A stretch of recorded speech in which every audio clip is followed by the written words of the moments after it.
Yesterday, I said something I never should have said. And today, my life changed. It started in the middle of an ordinary workday. I was in Olivia's office.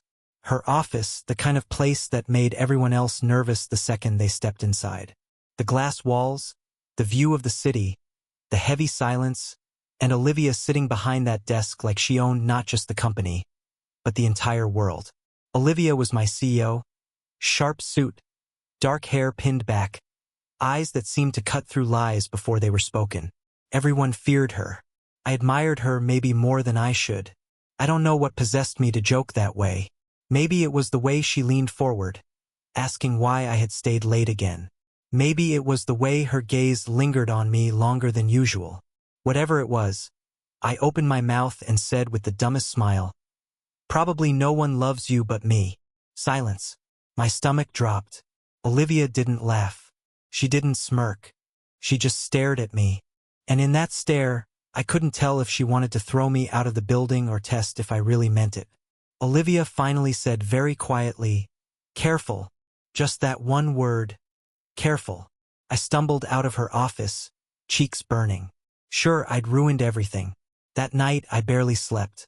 And this morning, the email came, termination, effective immediately. I thought it was a mistake. HR said nothing. But a few hours later, Olivia called me back to her office. The atmosphere was even heavier than yesterday. Olivia didn't ask me to sit. She just looked at me from across the desk like a cat watching a trapped mouse. "You seem surprised," Olivia said finally, her voice calm, almost amused. "Of course I'm surprised," I said. "I didn't mean what I said yesterday. It was a joke." Olivia's lips curved. Not a smile. Not really. Something sharper. Was it? My throat went dry. There was a dangerous glint in her eyes. Something that made me feel like the ground under me wasn't stable anymore. Olivia stood, walked around the desk, and stopped just a step away from me. Close enough that I could catch the faint scent of her perfume. Something expensive, intoxicating, impossible to ignore. "People don't joke with me," Olivia whispered. "They obey me or they fear me. But you," Olivia tilted her head, studying me as though I were a puzzle. "You dared to say something no one else would." I swallowed hard. Olivia's presence was overwhelming, almost magnetic. Every instinct screamed at me to step back. Instead, I froze. Olivia's voice dropped lower, almost intimate. "So, tell me, was it really a joke?" I opened my mouth, but nothing came out. Because in that moment, with Olivia standing so close, eyes locked on mine, I realized maybe it wasn't. Maybe I did mean it in some reckless hidden part of me. Olivia seemed to sense it. A small knowing smile flickered across her face. Then, without another word, Olivia turned her back and walked to the window, the city lights casting her in silhouette. "Your termination stands," Olivia said calmly as though dismissing me. But her tone was laced with something else. A challenge. I left the office with my heart pounding, more confused than ever. Had I just lost my job? Or had something far more dangerous just begun? I thought losing my job was the end of it. But that night, my phone buzzed. Private number. I almost didn't answer. When I finally did, I froze. Olivia's voice low, calm, dangerous. "You think I have no one?" Olivia asked. "You're wrong. Prove it." "Tonight? Dinner 8 o'clock. Before I could respond, the line went dead. I told myself I wouldn't go, that it was insane. Olivia was my ex-boss, the one who had just fired me. But at 7:59, I was standing outside the most expensive restaurant in the city, palm sweating. And then I saw Olivia. Olivia walked in like she owned the place. A long, deep red dress that caught the light with every step, hair down, lips painted, a quiet authority that turned every head in the room. Olivia didn't glance at anyone else. Her eyes were only on me. "You're late," Olivia said, though I wasn't. And then, with the faintest smile, "Sit." The waiter seemed terrified of her. Olivia ordered for both of us without asking, her voice smooth as velvet. I barely touched the glass of wine. I couldn't stop watching her. Olivia leaned forward, her neckline catching the candle light, her perfume wrapping around me like invisible chains. So Olivia said, swirling her glass. Tell me again what you told me yesterday. Word for word. I almost choked. It was just a joke. Olivia cut me off. Or a confession. Olivia's gaze pinned me in place. I could feel the heat rising in my face, the tightness in my chest. I didn't answer, couldn't. Olivia's lips curved. That's what I thought.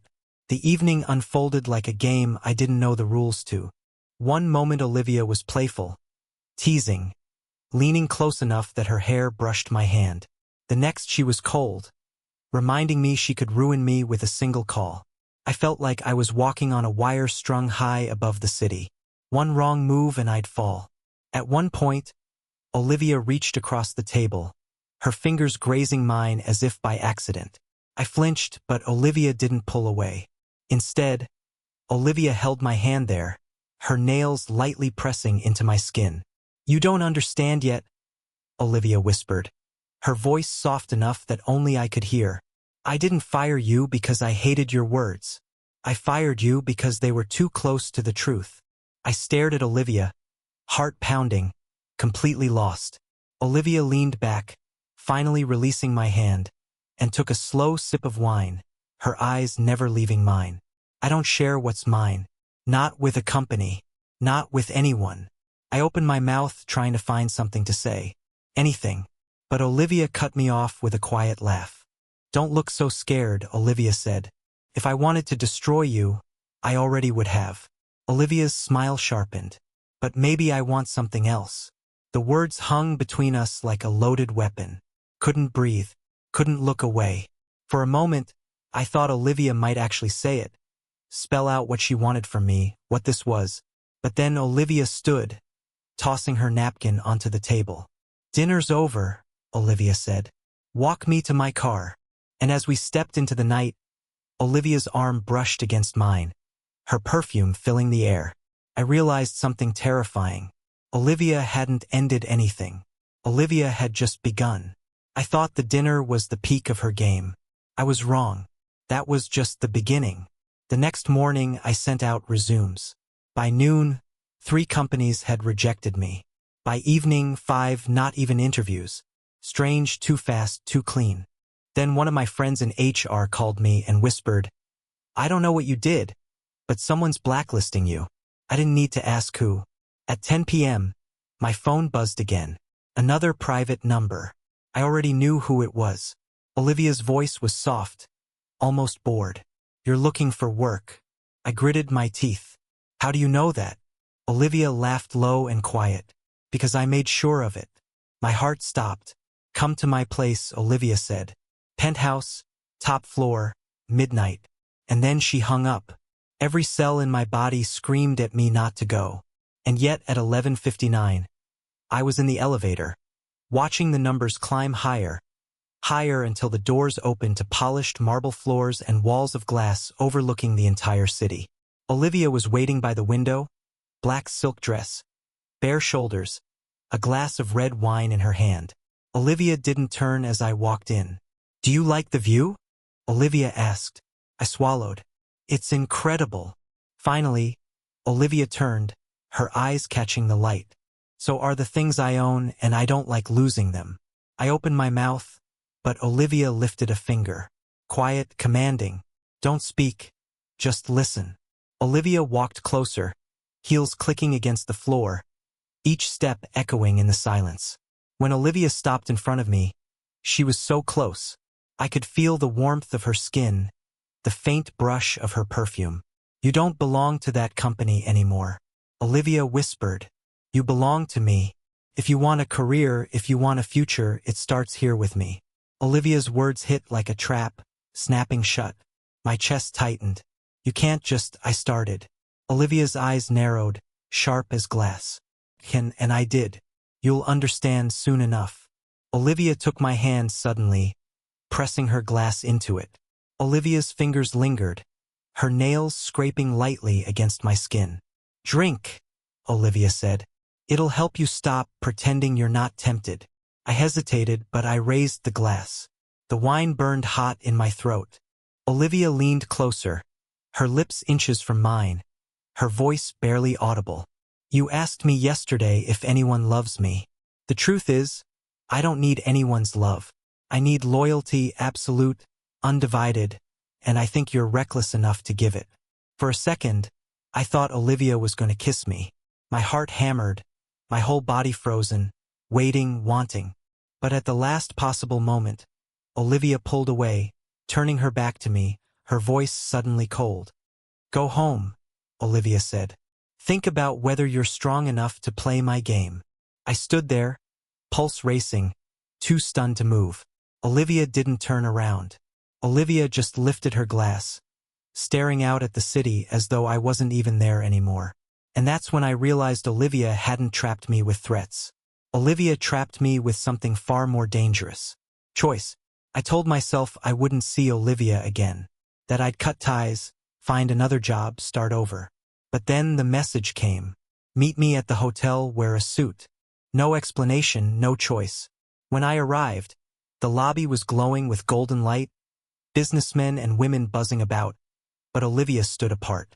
Black evening dress, hair swept up, diamond earrings catching the light. Olivia didn't look like a CEO anymore. Olivia looked untouchable, dangerous, beautiful. You're late, Olivia murmured when I reached her, though again I wasn't. Olivia slipped her arm into mine before I could speak. You'll be my escort tonight. The business dinner was a blur. Olivia negotiated with ruthless charm, laughed when she needed to, and every so often her hand brushed mine under the table. Nobody else seemed to notice, but every accidental touch sent heat racing through me. Later, after the deal was sealed and the others left, Olivia ordered champagne to her suite. Just the two of us in a room high above the city. Olivia kicked off her heels and sank into the sofa, one leg crossing over the other, her dress sliding just enough to reveal smooth skin that caught the lamplight. You did well tonight, Olivia said, pouring champagne into 2 glasses, almost like you belong here. I laughed nervously. I don't even belong in this room. Olivia's eyes met mine, steady, unreadable. You belong exactly where I decide you do. Olivia handed me a glass, her fingers brushing mine, lingering too long. I felt trapped again. Not by threats, not by contracts, but by something far more dangerous. By her, we talked or pretended to about work, about loyalty, about how lonely it was at the top. But the words barely mattered. What mattered was the space shrinking between us. The way Olivia's voice dropped lower. The way her eyes softened just slightly when they caught mine. At some point, I realized we were inches apart. Olivia's perfume was everywhere. Olivia's hand resting on the sofa dangerously close to mine. Olivia leaned in, her lips parting just slightly, her breath brushing my cheek. My pulse was deafening. This was it, the moment, and then Olivia stopped. Just before our lips met, Olivia pulled back, smiling faintly, almost cruelly. You're reckless, Olivia whispered, but you have no idea what I'd cost you. I sat frozen, torn between relief and disappointment so sharp it hurt. Olivia stood, smoothing her dress, reclaiming that aura of control. Go home, Olivia said softly. Before I changed my mind, the door clicked shut behind me minutes later, but my mind was still in that room, on the edge of something forbidden, something intoxicating, something I wasn't sure I could keep resisting. I swore I wouldn't go back. Not after the hotel. Not after feeling Olivia's breath inches from mine before she pulled away. But the truth, I couldn't think of anything else. I couldn't escape Olivia. And maybe I didn't want to. That Friday night, I found myself standing outside the office tower long after it should have been empty. A single light glowed on the top floor, Olivia's floor. My feet moved before my mind could stop them. The office was silent, desks deserted, elevator still. But Olivia's door was open just enough. Pushed it, and there Olivia was, sitting at her desk with a half-empty bottle of wine, the city glittering behind her. For the first time, Olivia didn't look like a CEO. Olivia looked tired, human, vulnerable. You shouldn't be here, Olivia said softly, not even turning her head. I had to see you, I whispered. My voice shook. Finally, Olivia looked at me in her eyes, the sharp, commanding eyes that had terrified an entire company, were different, softer, almost pleading. "Do you know why I fired you?" Olivia asked. I opened my mouth, but no sound came out.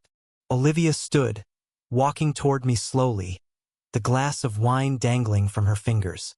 Olivia's heels clicked against the floor, but her voice was barely above a whisper. "Because the moment you said those words, 'No one loves you but me,' I realized how close you were to the truth." "Too close." Olivia stopped in front of me, so close I could see the reflection of city lights in her eyes. Olivia set the glass on the table, then lifted her hand to my chest, resting it there. My heart thudded so hard I was sure Olivia could feel it. "I told myself I didn't need love," Olivia breathed, "that all I needed was loyalty, control. But then you," Olivia's voice cracked just slightly, "you ruined that." I couldn't think, couldn't breathe. My hand rose on its own, covering Olivia's against my chest. For a second, neither of us moved. The tension was unbearable. A thread pulled so tight it could snap at any moment. Olivia's lips parted. Olivia's face tilted closer, slower, until her forehead brushed mine. Every part of me screamed to close the distance, to finally know. But then Olivia froze, pulled back just an inch. Olivia's eyes burned into mine, torn between hunger and fear. "If I let this happen," Olivia whispered, "I lose everything, and so will you." The silence that followed was deafening. My heart ached with the weight of it. I swallowed hard. Maybe it's already too late. Olivia's hand trembled against me.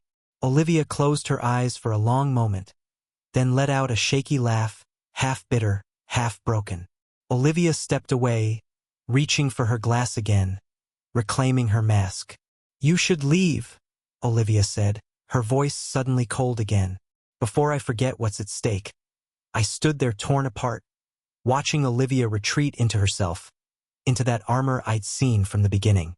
But I knew for just a heartbeat Olivia had let me see what was underneath.